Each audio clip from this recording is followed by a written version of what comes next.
Anybody know? Work auspiciousness, Prabhu. Yes. Any other reasons? To give respect to Bhagavatam and its author and how we receive it. Yes. Both correct. So, Jiva Goswami talks about this particularly in the Sandarbhas. The purpose of Mangal Charan is to suppress our egoistic approach to everything in our life. You know, I'm the doer, I'm the creator, I'm the enjoyer. Because that which is beyond the material world, the supreme reality, cannot be assessed through an egoistic, self-absorbed mind. It can only be approached to that which subsides the false ego into realizing that the supreme reality is understood through the grace of the supreme reality. It's the difference between knowing about Lord and experiencing Bhagavan. As you know, the need for, as demonstrated by the example of Vyasadeva in his Samadhi vision of Lord Krishna and Brahmaji in his Samadhi vision of Lord Krishna. So Mangal Charan is to invoke auspiciousness, that is true, but it's also it's to pay respect to the source of, of our scriptural understanding, Shri Vyasadeva. But it's also to suppress our, egoistic kind of self-absorbed way of functioning in this world.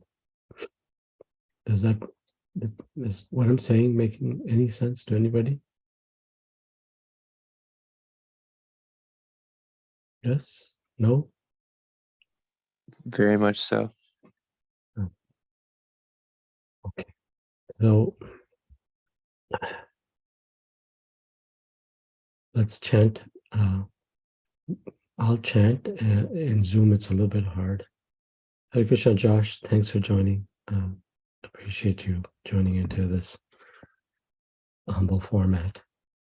Om Agyantimirandasya Jananjana Shakaya Chakshurunmitam Yena Tasmai Shri Gurue Namaha Shri Chaitanya Manobhishtam Stapitam Yena Bhutale Swayam Rupam Kadamayam Dadati Swapadantikam Vandeham Shri Guru Shri Yuta Padakamalam Shri Gurum Vaishnavamscha Shri Rupam Sagrajatam Sahagana Raghunatanvitam Tam Sajivam Sadvaitam Savadutam Parijana Sahitam Krishna Chaitanya Devam Shri Radha Krishna Padan Sahagana Lalita Shri Vishakan Vitamscha He Krishna Karuna Sindho Dina Bandho Jagatpati Gopisha Gopika Kanta Radha Kanta Namastute Tapta Kanchana Gaurangi Radhe Vindavanishri Vishabhanu Suta Devi Pranami Hari Priye Vancha Kalpa Tarupyascha Kripo Sindhabi Evacha Patithanam Pavnebhyo Vaishnavyo Namo Namaha Shri Krishna Chaitanya Prabhu Nityananda Shri Advaita Gadar Shivasadi Gaur Bhaktavinda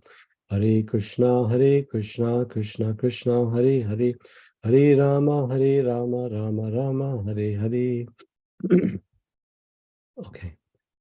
Well, Om Namo Bhagavate Vasudevaya. Om Namo Bhagavate Vasudevaya. Om Namo Bhagavate Vasudevaya. Narayana Namaskritam Naram Cha Eva Narottamam Devam Saraswati Vyasam Tato Jayadudire Srinata Swakata Krishna Panya Shravana Kirtana Hirdantasta Bhadrani Vidnoti Sursatam Ashtaprayashu Abhadrishu Nityam Bhagavata Sevaya Bhagavate Uttama Shloke Bhaktir Bhavati Maishtaki Krishnaya Vasudevaya Devaki Nandanaya Cha Nanda Gopa Kumaraya Govindaya Namo Namaho. Namo Vishnupadaya Krishna Pastaya Bhutale Shrimati Bhaktivedanta Swami Namane. Namaste Saraswati Devi Gauravani Pacharane Shri Shunyavadi Paschata Deshatarane. Jai Shri Krishna Chaitanya Prabhu Nityananda Shri Advaita Gadda Shivasadi Gaur Bhaktavinda. Hare Krishna Krishna Krishna Hare Hare, Hare Rama Rama Rama Hare Hare. So we've been all busy with the visit of His Grace Hari Parshad Prabhu. So I'm sure devotees are tired and engaged in lots of other services, but thank you for joining. Thank you, Dhanraj Prabhu. It's always wonderful to see you, even just virtually. Thank you, Vijay Lakshmi Mataji, for joining us from New York. And thank you, Neela Mataji and Josh Prabhu for joining. So, Dhanraj Prabhu, you can still see the screen, yeah? Yes. Okay. So we're in chapter 12, and these continue the questions from Janaka Rishi, the head of the sages of Narashranya, to Sutta Goswami. So he's going, this goes back to chapter 4 in Canto 1, the appearance of Srinada. So Shanaka Rishi approached Sutta Goswami after Sutta Goswami had described the descent of the Lord into the material world in his various avatars. And then they glorified Sutta Goswami as being most fortunate and very respected, and that he can explain the messages of the Bhagavatam. And so they started asking about Vyasadeva, his inspiration to create the Vedic literature. And then they glorified Shukadeva Goswami as being, Atma Rama, completely unattached to the material world. Then they start asking questions about Shukadeva Goswami, that, how Shukadeva Goswami was Brahmavadi, wandering through the universe unattached to the material world. How was he recognized when there was an assembly at the death ceremony or the death observance of Parikshit Maharaj? And what was the situation of Parikshit Maharaj when this conversation occurred? And then it talks about how Parikshit Maharaj was a wonderful, caring leader. And because of his qualities, everybody was benefiting. And then how did he decide to leave at that stage in his life when he possessed everything? And in particular, how did he leave? Because such selfless individuals care for the welfare of all. So by leaving, he's leaving all these dependents, the citizens of his kingdom, which was the entire world. What inspired him to leave his body, which was the shelter of others? So those questions are subsequently answered about Vyasadeva and about Shukdev Goswami, and now in this chapter, also talking about Parikshit Maharaj specifically. But a great person is a recipient of the mercy of other great persons. And therefore, Sutta Goswami is going to answer it, but he starts by talking about, the family of that which Parikshit Maharaj was born into, which is the Pandavas. And so we read verse 4, where he says, Yudhishthira Maharaj administered generously to everyone during his reign. He was exactly like his father. He had no personal ambition and freed from all sorts of sense gratification because of continuous service unto the lotus feet of Lord Sri Krishna. So we'll read these two. These are separated in Srila Prabhupada's edition of Bhagavatam, but in the works of our acharyas, these two are connected. So that's why I was going to speak about both of them. Okay, so let me change the view.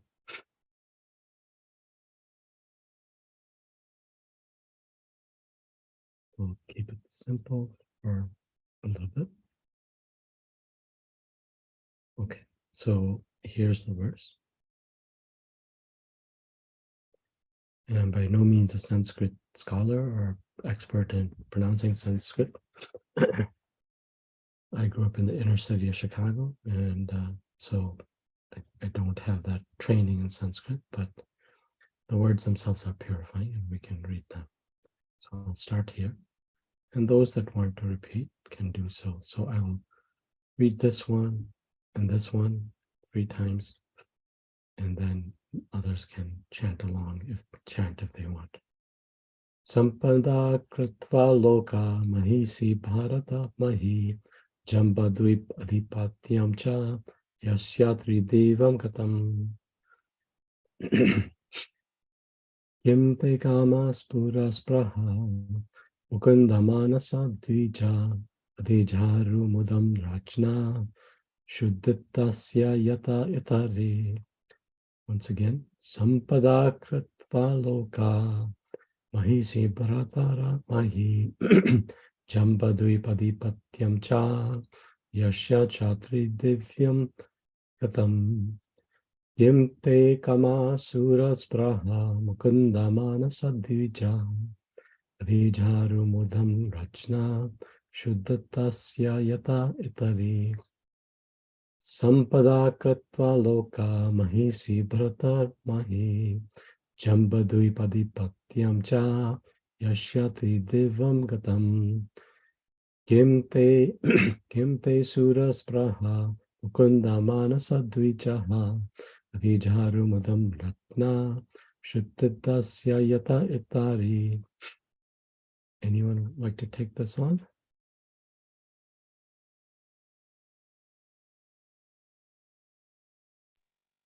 Hare Krishna. Sampada kratavo loka mahishi parato mahi jambudvipadhipatyam cha yashascha tridivam gatam kim te kama surasparha mukunda manaso dvija adhijahru mudam ragya kshuditasya yatetare.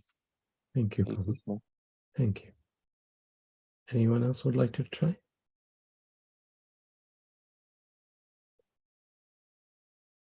Okay. Thank you very much.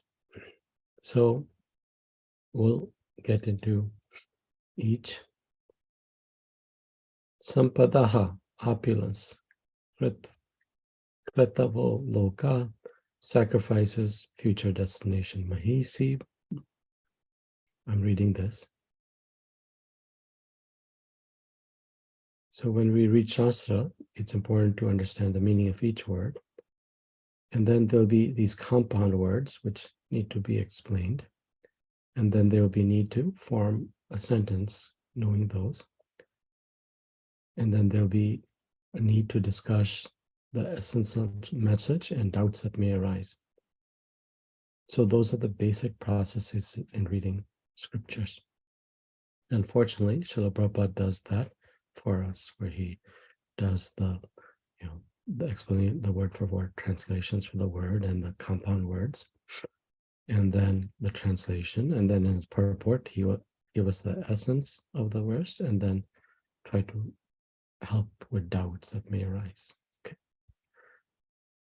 So sampada, opulence, kritavaha, sacrifices, lokaha, future destination, mahisi, the queens, mahishi, the queens, bhratara, the brothers, mahi, the earth, jambadvip, the globe or planet of our residence, adhipatyam, sovereignty, cha, also, yasyaha, fame, cha, and three divam, celestial planets, katam, spread over.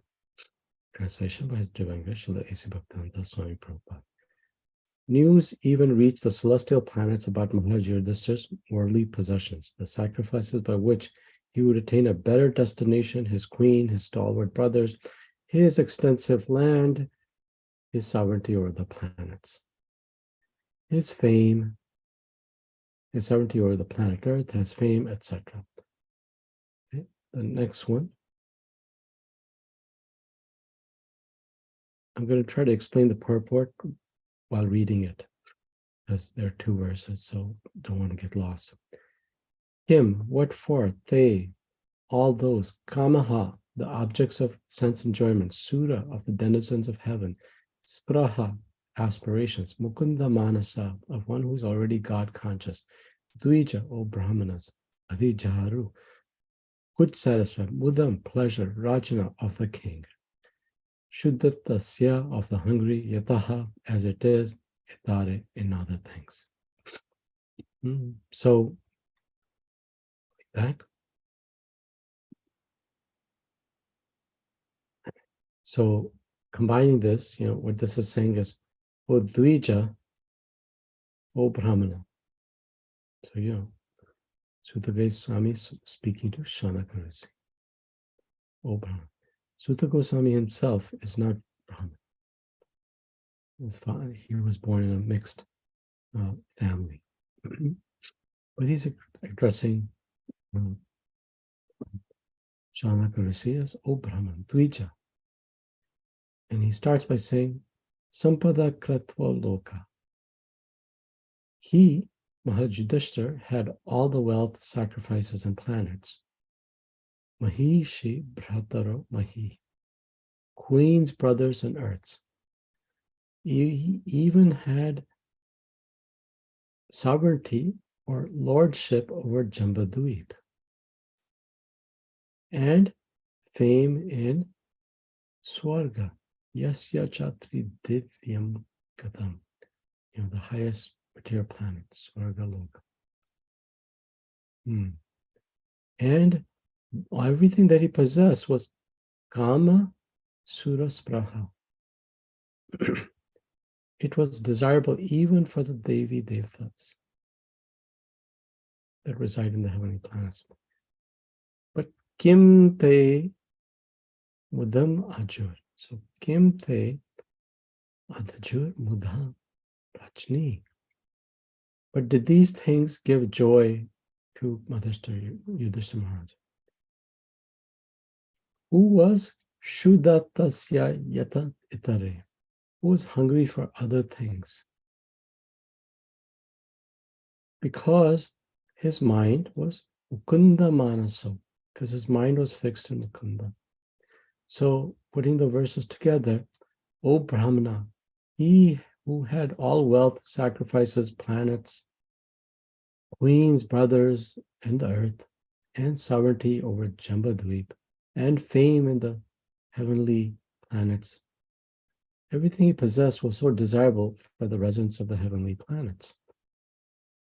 But did the king attach joy to these items? His wealth, his kingdom, his queens, his brothers, the earth, and Jambudvip, who he was the ruler of. No, because he was hungry for other things. Shuddhasya yata etlare. Why? Because his mind was fixed on Shri Mukunda, Bhagavan Shri Krishna, without deviation. Okay? Are you guys following me so far? Yes. Thank you. Okay. So now going into the purport. So that's a way to put, the Sanskrit words into a logical sentence. In English, there's a very fixed sequence of noun and verb and etc. In Sanskrit, it's not that fixed. It has a lot of variety in how one can interpret it. So once one knows the definitions of each of the words, one needs to try to put a sentence structure together. And you can see why these 2 sentences have been linked, or these 2 verses have been linked by acharyas, because this word dvija. So, so the Goswami is speaking to Shaunaka Rishi, so he addresses him as Dvija, and then he gives the context of his explanation to the things that Shaunaka Rishi asked, chapters ago. Okay, so going by the purport, and like I said, what I'll try to do, because there are two purports, is kind of read from the purport and then try to expand on some aspect of it. Not everything, some things. Okay, so purport. Only a rich and great man's name and fame are known all over the world. And we can see this even in our day and time, right? Only the wealthy and the famous yet known. And the name of, and as now, so before. And the name and fame of Mahayudhishthira reached the higher planets because of his good administration, worldly possessions, glorious wife, Draupadi, the strength of his brothers, Bhima and Arjuna, and a solid sovereign power over the worlds known as Jambudvip. So here the word lokaha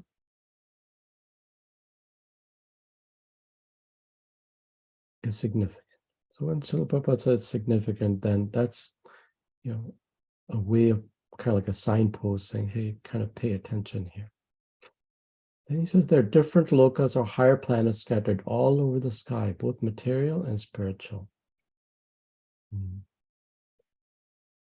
So, any references in Gita. And here's a section where you can kind of find a little bit more about this. Like if you go to chapter 14, verse 18, you'll see that. So the three kind of, so there's something called Lokatraya, the three planetary systems, and there are lots of diagrams and complexity to this, but basically, simplistically, in Vedic cosmology, there are three planetary systems. The Urdhvam, meaning the higher planets, the Madhya, the middle planets, and the Adho, the lower worlds. So kind of like the lower, intermediate, and upper worlds. And so, so the idea here is that what Srila Prabhupada is trying to point out is that there's the topmost planets, the Urdhva Loka, which are the celestial world, the heavenly planets, Swarga Loka.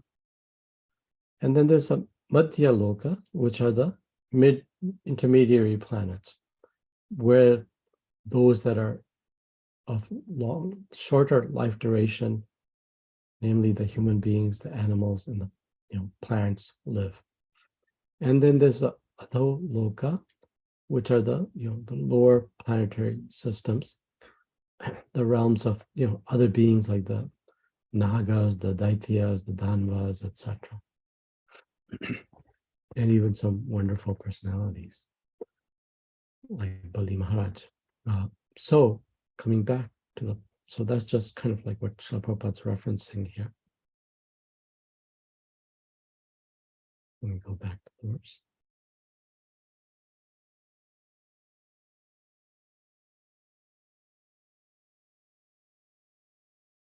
Okay.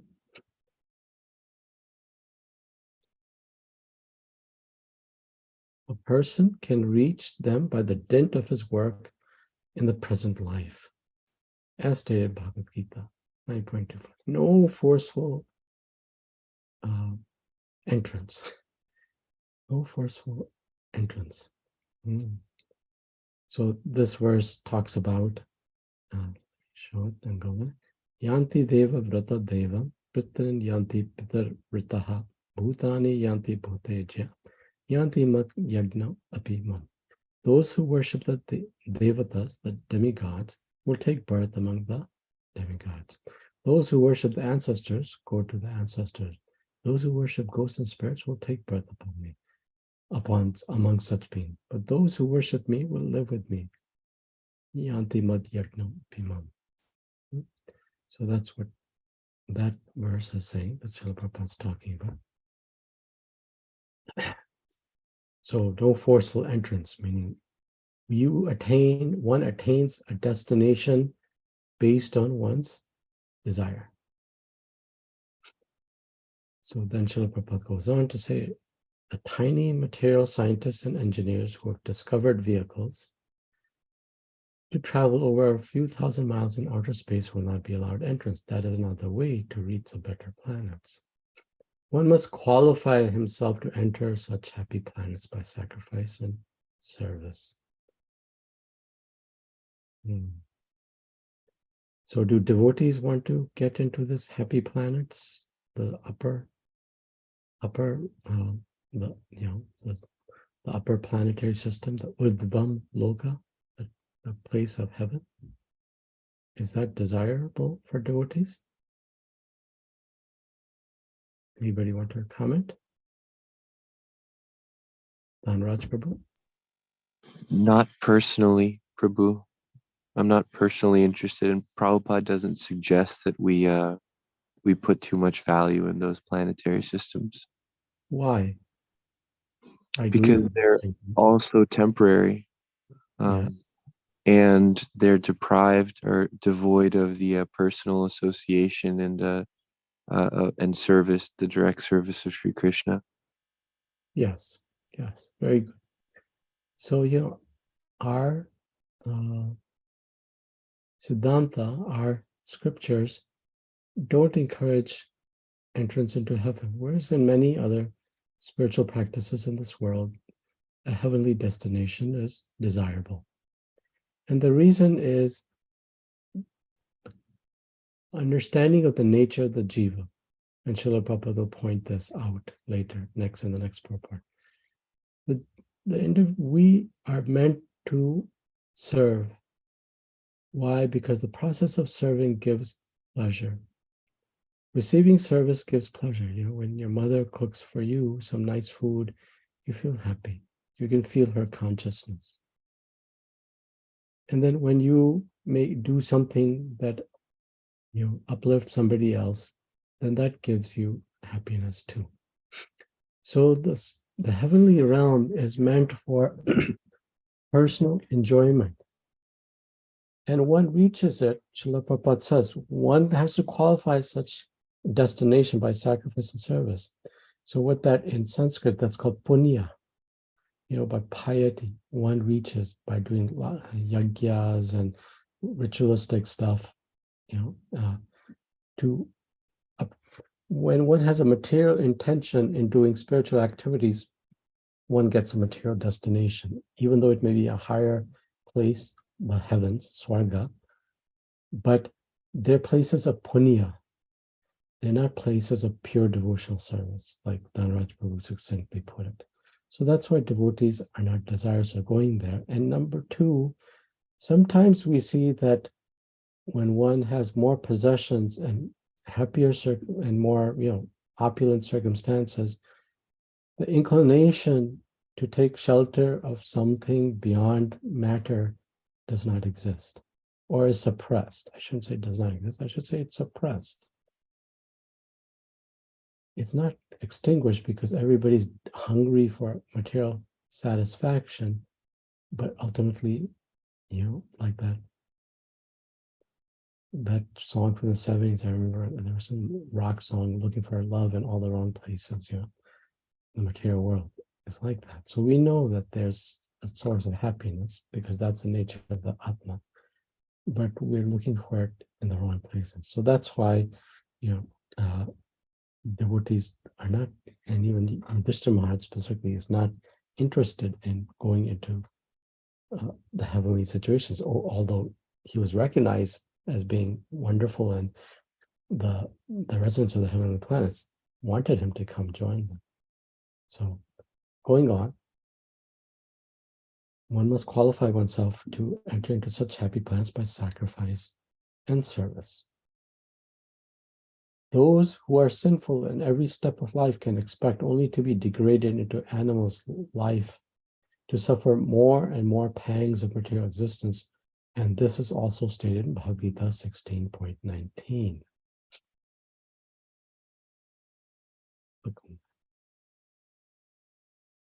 Aham dushta kruran samsareshu naradam shipami ajasram ashubham ashurasha eva yonishu.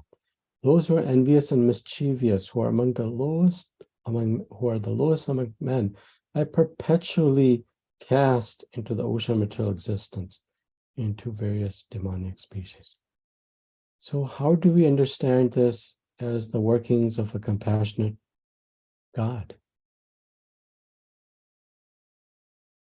Dhanraj Prabhu, when Krishna says, those who are envious and mischievous, who are the lowest among men, I perpetually cast into the ocean of material existence, into various demonic species. How do we come to understand such things? I've heard it explained that it's a symbol, or this is evidence of Krishna's reciprocity with us. Exactly.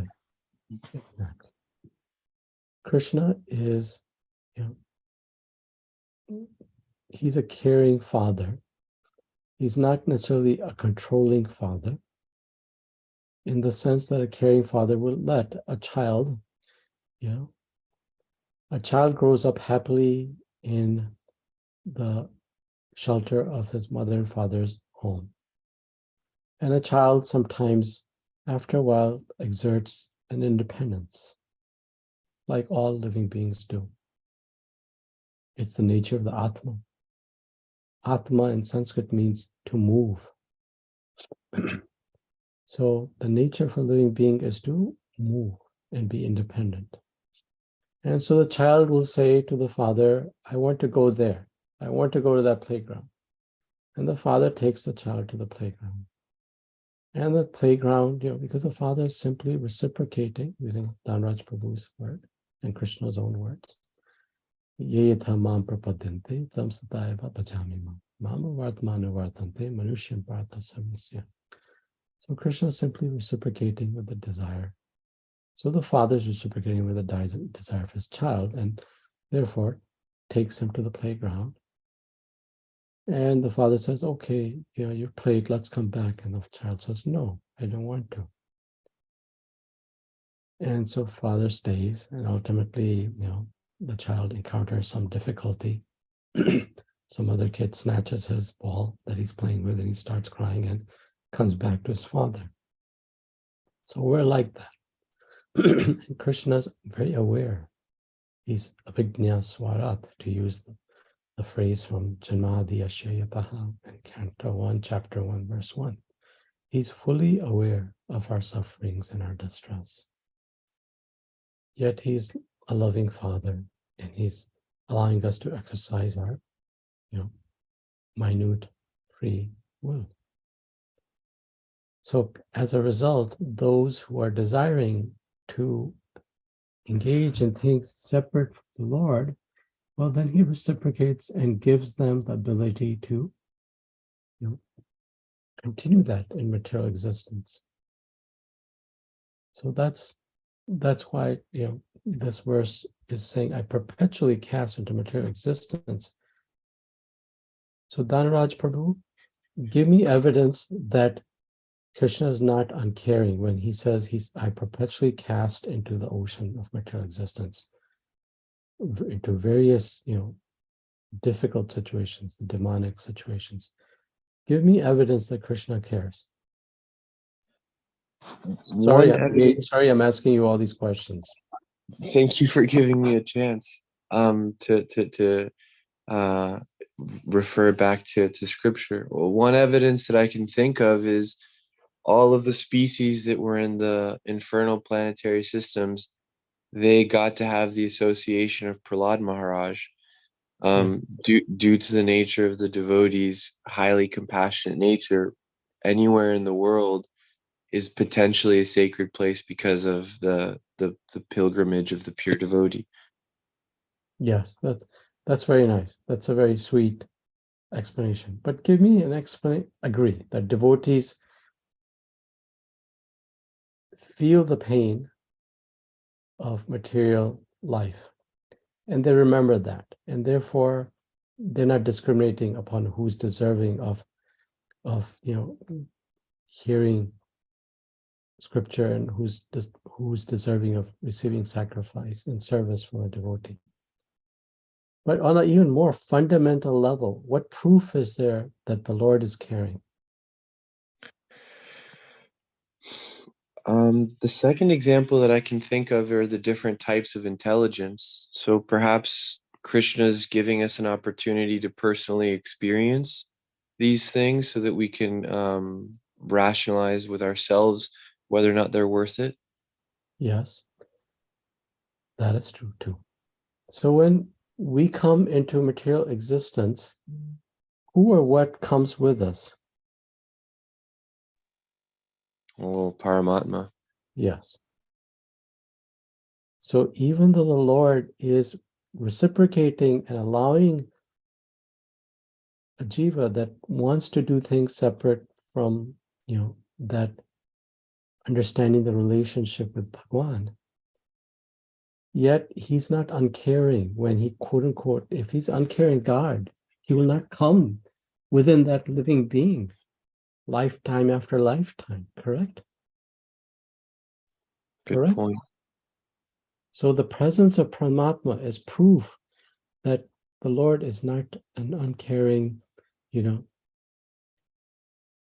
person who will leave one without shelter in a turbulent material ocean.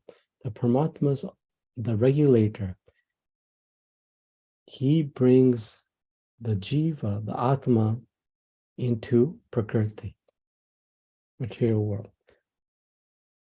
And his presence in our bodies is what gives us life. In the spiritual world, is there Paramatma or no Paramatma, Dhanraj Prabhu? No Paramatma. Why? I heard that the roles are reversed. In the material world, Krishna accompanies us, but in the spiritual world, we're accompanying Krishna everywhere. Yeah, so there's no need for Paramatma in spiritual world because we have eternal life there. So, and there's no prakriti. So no need for a regulator. So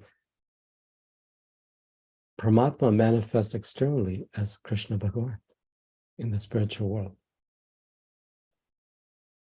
Okay. Thank you, Dhanraj Prabhu. Thank you, Maharaj? Jai Prabhu. Excuse me? I was thanking you, Jai Sacinandana Prabhu, for the chance to think of these things. Okay. I hope others that are on this conversation, I'm trying to have a conversation rather than just simply a lecture. Engaging us. Srila Prabhupada said we should look at scripture in a scrutinizing way. I mean, where are their doubts? Krishna says, I'm going to cast all these people into hellish situation. Well, then the doubt is, well, how is he loving and caring God? And so we explored that. So Maharaj Yudhishthira's good sacrifices and qualifications were so lofty and virtuous that even the residents of the higher celestial planets were already prepared to receive him, because they're receiving people individuals who are performing acts of piety. And certainly, he was certainly a very pious representative of God, like the previous verse indicated. So now, and so he qualified. He passed the entrance exam into graduate school or business school or whatever school. So now the next verse is kind of like where the reason it's connected. It explains why, what was Maharaj Yudhishthira's mentality. So Srila Prabhupada says there are two things in the world which can satisfy living beings.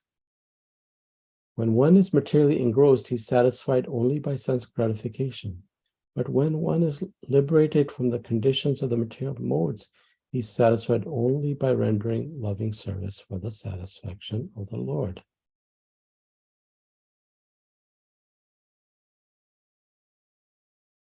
So devotional service, if we're performing it correctly, should give prasan atma. It should give us happiness to our soul. Prashant atma. Right? So the litmus test of whether we're engaged in favorable devotional services we should experience some feelings of satisfaction and happiness, because that is an indication of connection with Supreme Reality. This means that the living being is constitutionally a servitor and not one who is served. A servitor and not one who is served. So what is the difference, Dhanraj Prabhu or anybody else, between love, between happiness and love?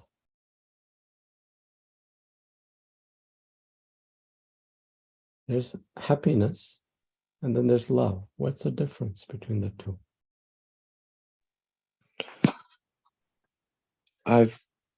One thing that comes to mind is that love is a verb, whereas happiness might be just like a description of a feeling. Oh, very nice. Yes. So happiness is my personal joy, right? And love is giving pleasure to somebody else, right? Yes. So one, being served gives one personal happiness, but being a servitor means the pleasure of someone else's happiness is important.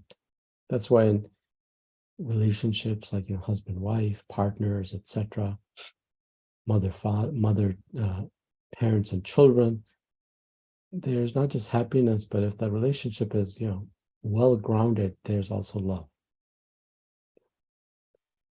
There's also love, where one is seeking to serve somebody else in a manner that gives them pleasure. There's this, I was at Mayapur in 2018, and there was this wonderful lecture by a devotee by the name Radhakrishna Prabhu. He's in Eastern Europe and Hungary. And he gave a wonderful lecture. But a key point I took away from his lecture was that he said, what is the cardinal rule in relationships, Dhanraj Prabhu? To I'm treat not sure, others, Prabhu. to treat others as We would like to be treated. right. But he brought a twist into it. He said, actually, the cardinal rule is to treat others as they would like to be treated. Because if I say the way I would like to be treated, then I'm interjecting, my personal, desire, right? Sure. And so, fundamental thing for us is to seek to understand before being understood. I should understand that other person's point of view before I expect them to understand me. For example, can you, Dhanraj Prabhu, come up with some examples in our Shastras where someone tried to understand before being understood? Krishna, Example? he waited until Arjuna had revealed his mind to his satisfaction before he spoke the Bhagavad Gita to him. Yes, wonderful, fantastic. Other examples? I would say the Bhagavatam is similar in that Shukadeva Goswami appeared, he listened to Yudhishthira Maharaj's questions before elaborating on the Bhagavatam. Yes. And for good measure, the Brihad Bhagavatamrita is similar. Yes. Yes. So Shukadeva Goswami waited to hear Parikshit Maharaj ask him the two fundamental questions. What is the duty of every living being, and in particular of those that are about to die, like himself? Correct. Another nice example is Lord Chaitanya, right? Lord Chaitanya Mahaprabhu listened to Sarvabhauma Bhattacharya explain, the Vedantas for how long? for like 1 week Right. before he explained. Lord Ram, upon shooting an arrow into, Sugriev's brother, Bali, allowed Bali to explain the reason why he felt that what Lord Ram did was not a noble act. And then he explained his rationale. And Bali was satisfied and understood that he had made,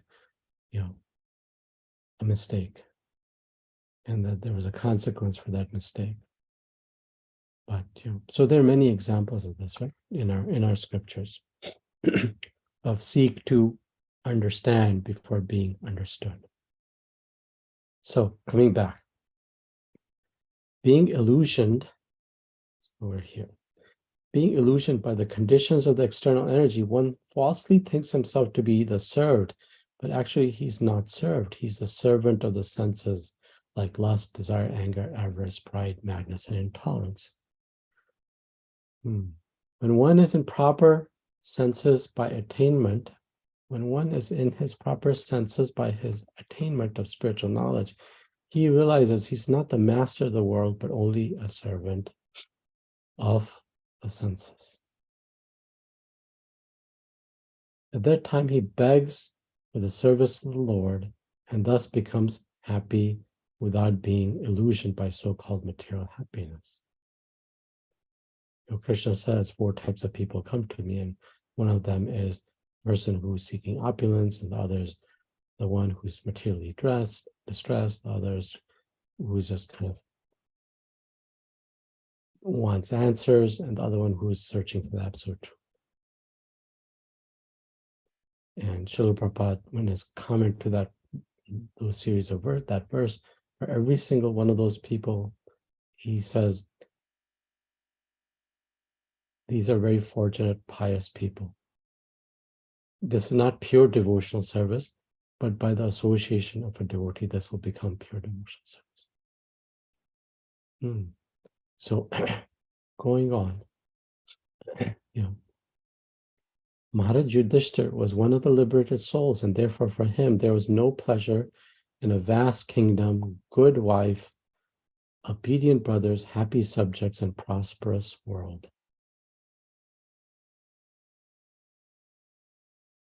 These blessings automatically follow for a pure devotee, even though the devotee does not aspire for them. The example set here is exactly suitable. It is said that one who is hungry is never satisfied by anything other than food. So 2 separate statements there. The blessings automatically follow for a pure devotee, even though the devotee does not aspire for them. So, and then that, that Srila Prabhupada transitions into this statement here. So I will come back to that. Okay.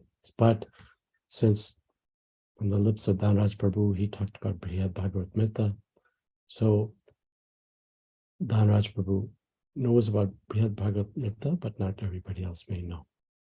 So Brihad Bhagavatam was written by Sri Sacinandana Goswami. It's one of the first books ever written by one of the Goswamis, the followers of Sri Chaitanya Mahaprabhu. And the BVT printed it up like in 3 volumes. And it gives an account of 2 spiritual quests. Dhanraj Prabhu, have you read Brihad Bhagavatam, or have you skimmed through it a little bit? I'm reading it presently. Yeah, so there, have you gotten, well, I won't put you on the spot. So there are 2 scenarios that are occurring, 2 journeys. In one, Narad Muni is traveling throughout the universe to search for Krishna's most fortunate and greatest devotee, right? Yes, the recipient of Krishna's highest mercy. Yes. And the other scenario that's occurring, the other spiritual quest, is of a Cowherd boy. Cowherd boy, Gopa Kumar, who is searching for Krishna himself, the ultimate goal of life, right? So 2 spiritual journeys. So the Bhagavatamrita is it is a part of the, like it's an appendix, even though it's so long, to Gemini Rishi's commentary on Mahabharata. And specifically, Bhagavatamrita was spoken by Parikshit Maharaj to his mother to describe the essence of Bhagavatam just before his death. Right, Dhanraj Prabhu? Correct, Prabhuji. So there's a wonderful chapter in the beginning chapters of Bhagavatamrita are full of nectar. So there's a chapter, and I can't display it because I don't think, I didn't check, I should check, but I don't think it's been put into the BBT Veda site as of yet. Yeah, it's not there. So the Bhagavatamrita has a chapter, chapter 4. And chapter 4, it's called the Bhakta. And the specific question is asked by Naraji, that why does Maharaj Yudhishthira show so much affection towards his wife, Srimati Draupadi, and his younger brothers, Bhima and Arjuna? And so the explanation that comes through there, Sanatana Goswami says that, even though, yes, the Pandavas have a mutual goal of life, the affection of Yudhishthira Maharaj to his brothers and his wife is not related to the body, but it's due to affection to the lotus feet of Shri Krishna, or the mutual affection that is seen amongst devotees of Bhagavan Krishna. And that due to their connection to Krishna, his family's connection to Krishna, is because he himself feels that deep affection for Krishna, and they are likewise, and therefore that is their connection towards each other. And you can see this practically in a devotee society. The mutual affection of devotees for Krishna towards one another is the natural outcome of devotional service and the happiness that one gets from devotional service if it's performed correctly, if it's performed with sensitivity, not kind of like in a rough-handed way, sort of thing.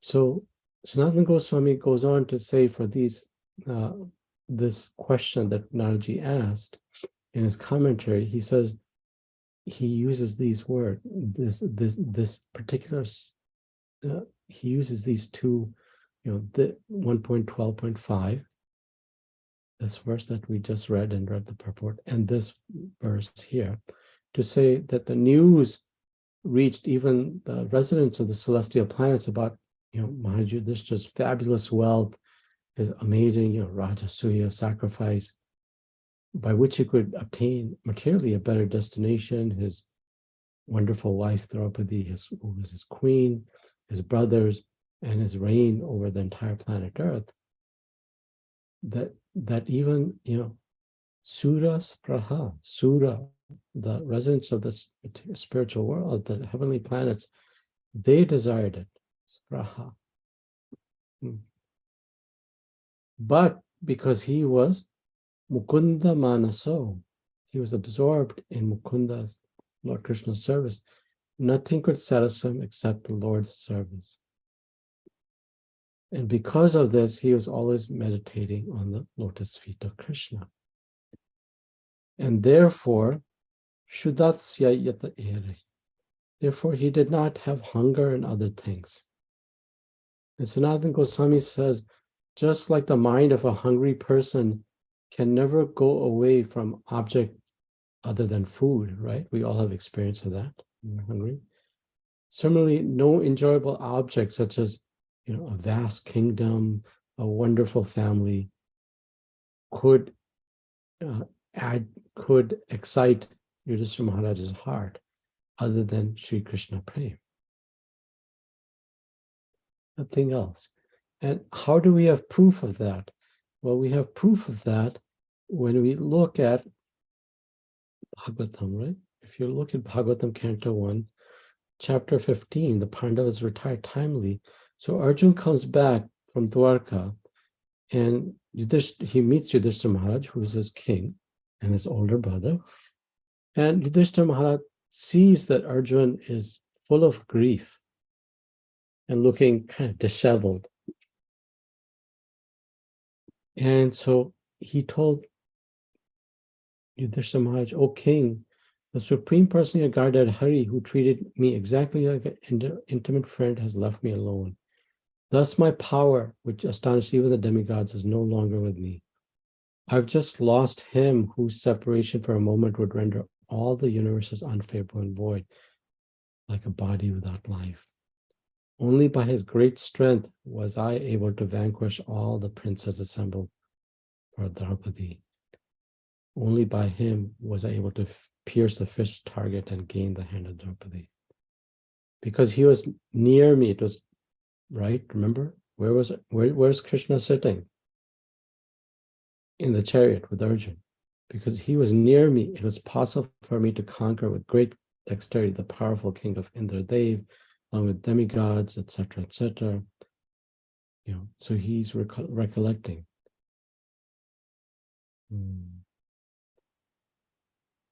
So, so he kind of, and how he protected them through the curse of Durvas Muni. He's just recollecting Lord Krishna's mercy towards him. The Kauravas, Duryodhana were like an ocean in which there were sharks. They were the sharks. It was insurmountable. But because of his friendship, I, seated on a chariot, was able to cross over it. Only by his grace was I able to regain.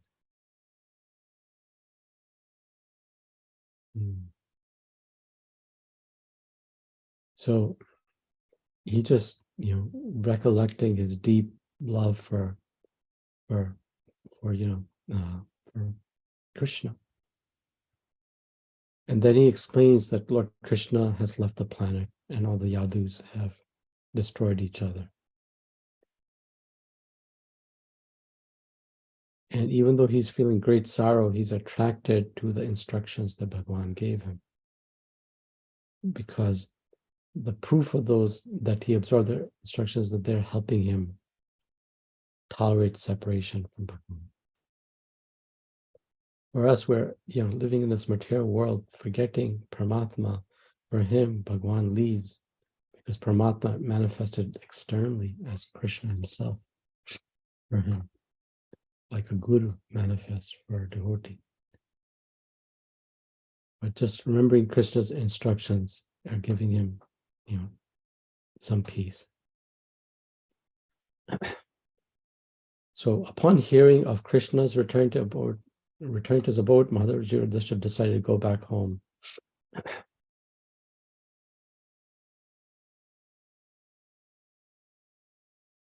So as a result, he gave up everything and gave it to,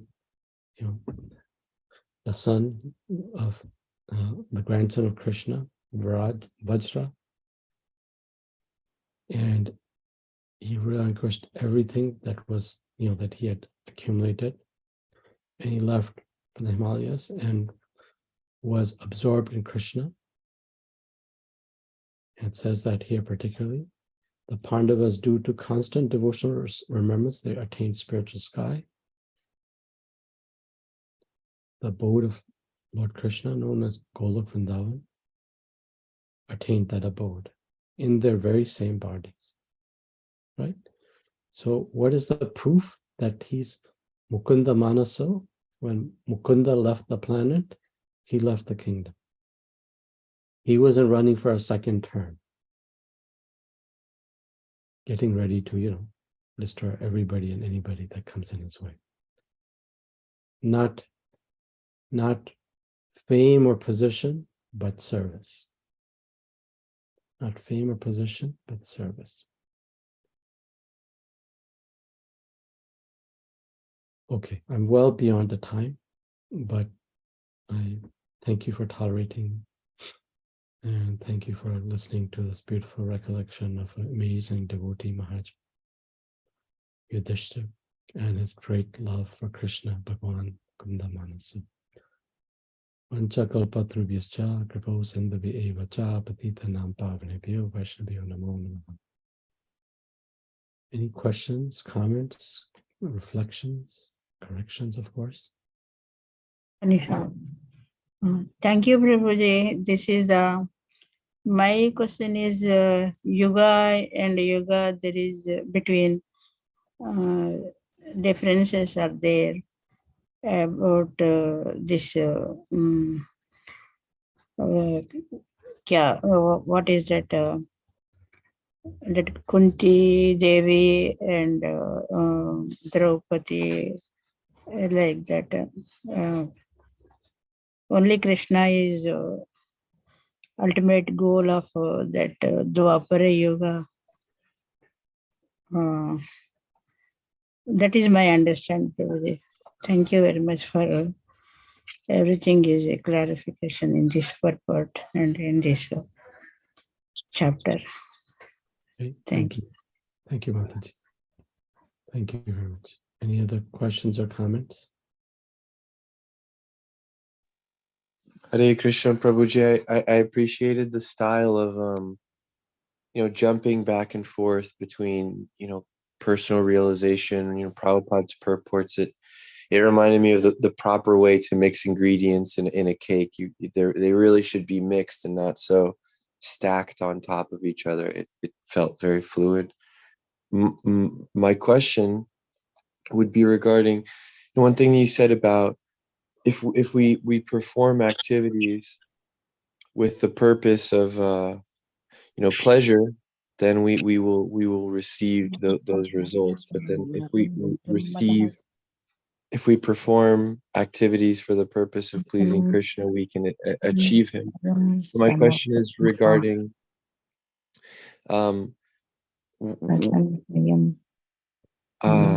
can somebody else, I think somebody is trying to speak too. Maybe they can mute themselves. Yes, go ahead, Prabhu.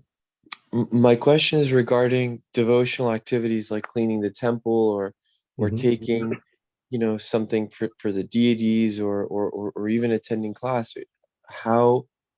What if our intention isn't pure, but these aren't even externally material activities? So how can we understand our performance of these activities that spiritual teachers have given us, but if we perform them without pure intentions, what is our destination?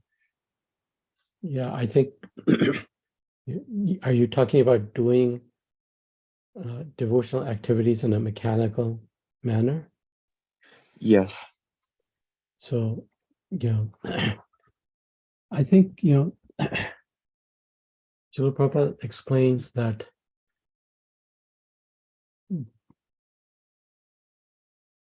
I think one thing we get from scripture is that love is a profound sentiment and means letting go of our egoistic tendencies. And that's not easy because when Lord Vishnu glances into Pradhan and injects the jiva and time into the mix, the false ego, because the glance of Lord Vishnu creates time, and time agitates the gunas that sit inside Pradhan.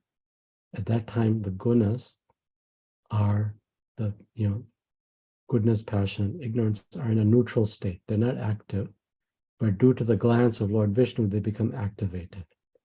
Just like to do an activity, I have to have a motivation like that.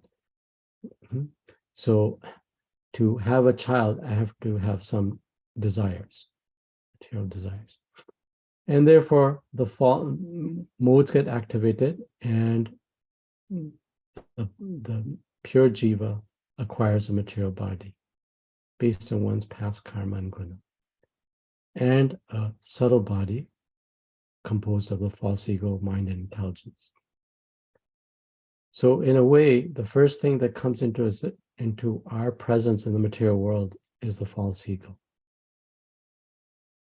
And the last thing that will have to be, removed before we go to the spiritual world is the false ego. false.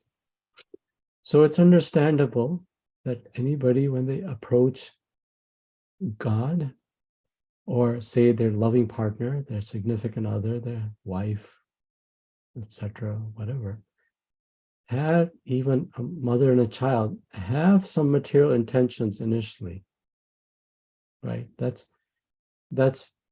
natural. And we can't, it's just, the way we are constructed as human beings. This kind of, there, I don't want to get into it, but in Sankhya, there are various coverings of the Atma, right? The Anamaya, etc., right? So like a child would initially, their sole focus will be food into their mouth. But then they'll start thinking about, exploring and all that. And then they start thinking about the world outside. Right?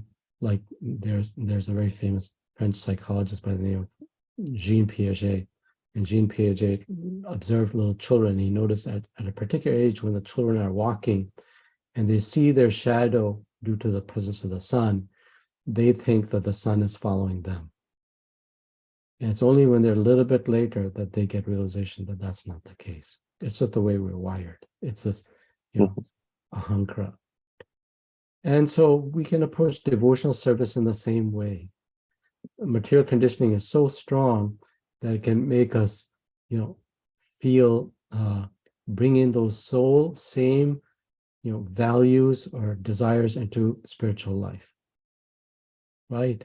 So as a consequence, it's not easy to shed that. But, in maybe I can find.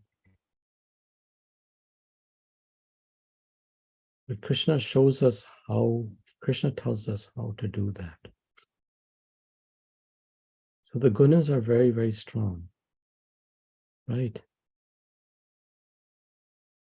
But here, Krishna says, Mam chaya abhyacharena bhakti yogena sevayat sa gunan samatityan brahma bhuya kalpate. That with undeviated devotional service, unto who? Unto Krishna.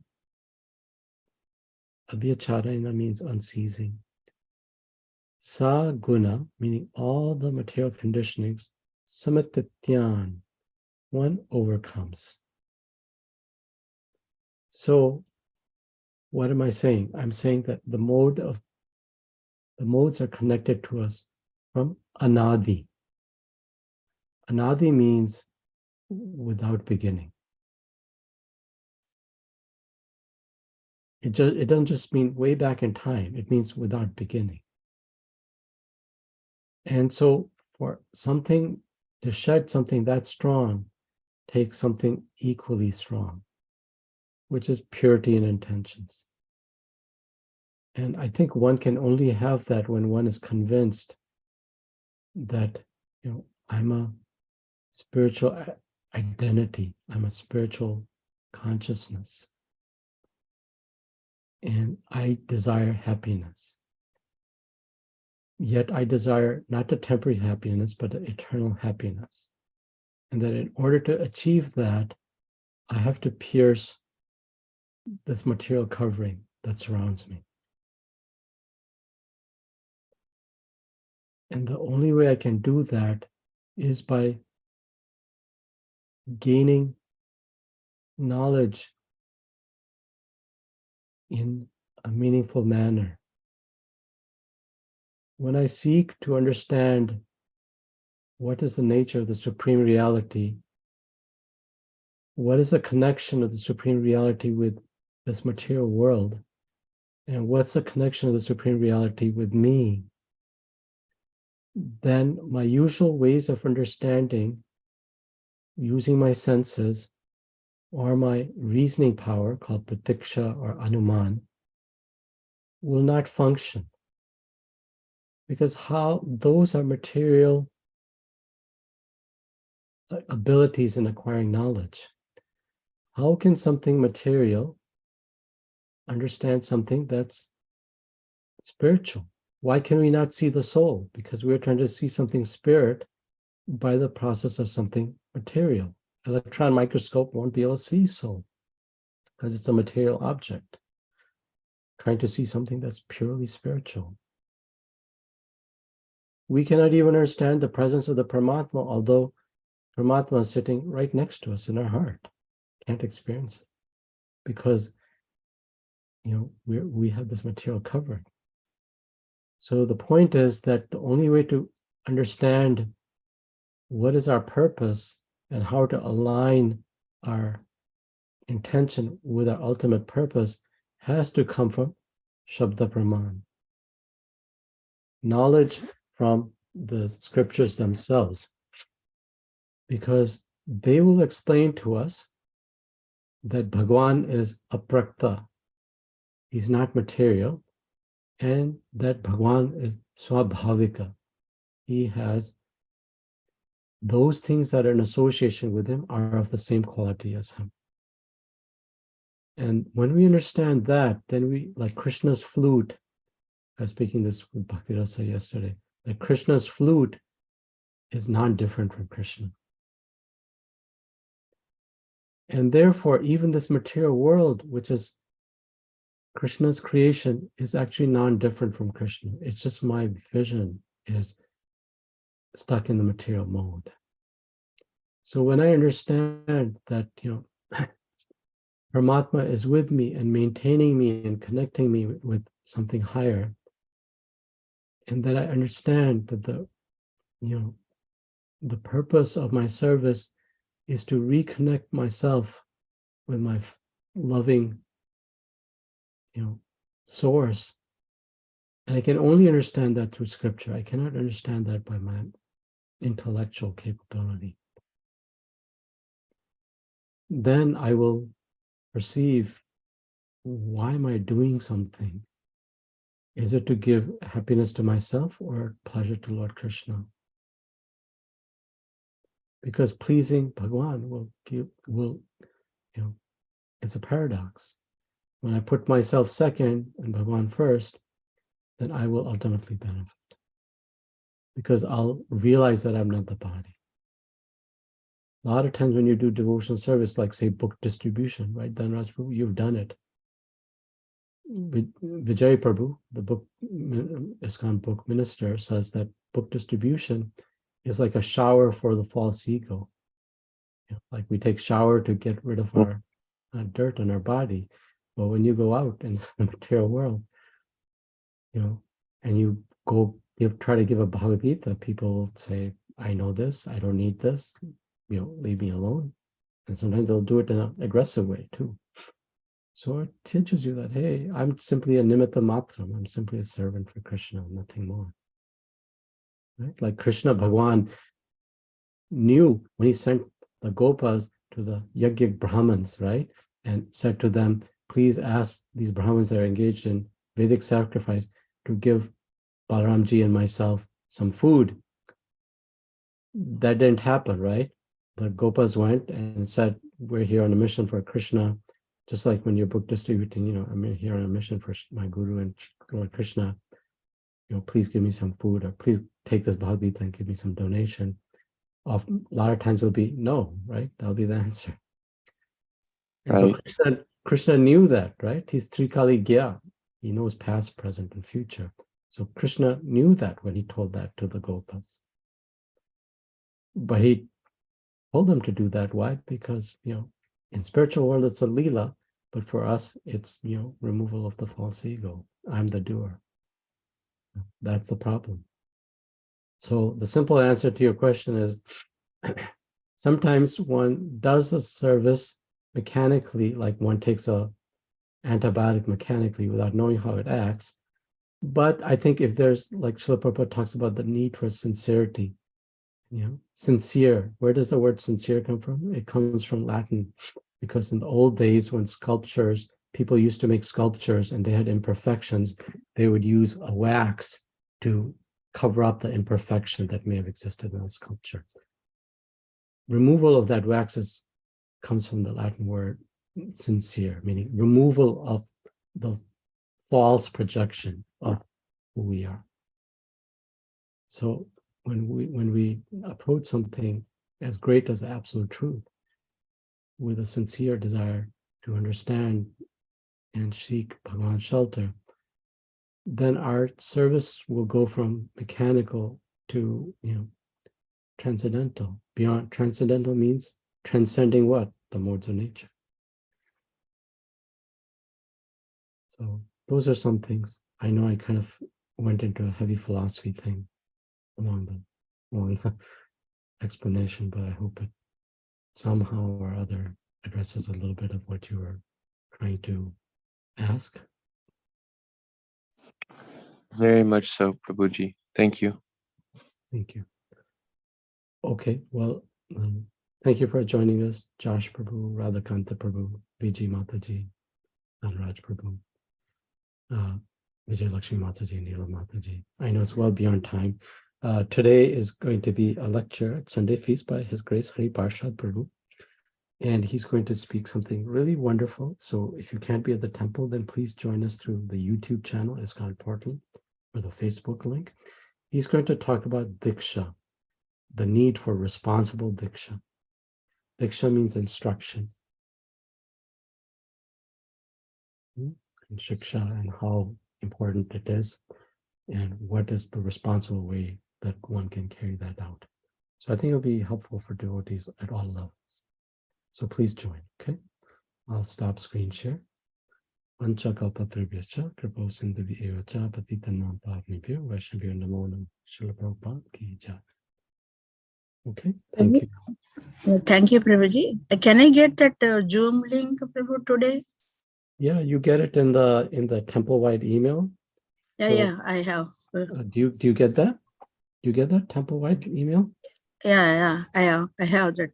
Instead of the Zoom link, you can go into the YouTube channel, iskonportland.com. Mm-hmm. And as soon as you do that, you'll see the live broadcast at 11:30 our time. Okay? Oh, okay. That's the easiest way to do it, because it's not nowadays we broadcast it through YouTube and Facebook is how we broadcast it. Okay.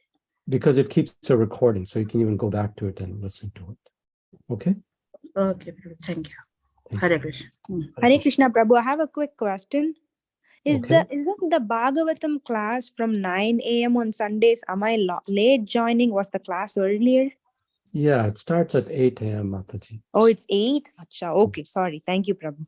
Thank you for joining. Welcome. Please join again. Sure, Prabhu. I'll join next week, 8 a.m. Thanks, Prabhu. Thank you. Okay. Hare Krishna. Bye-bye. Hare Krishna.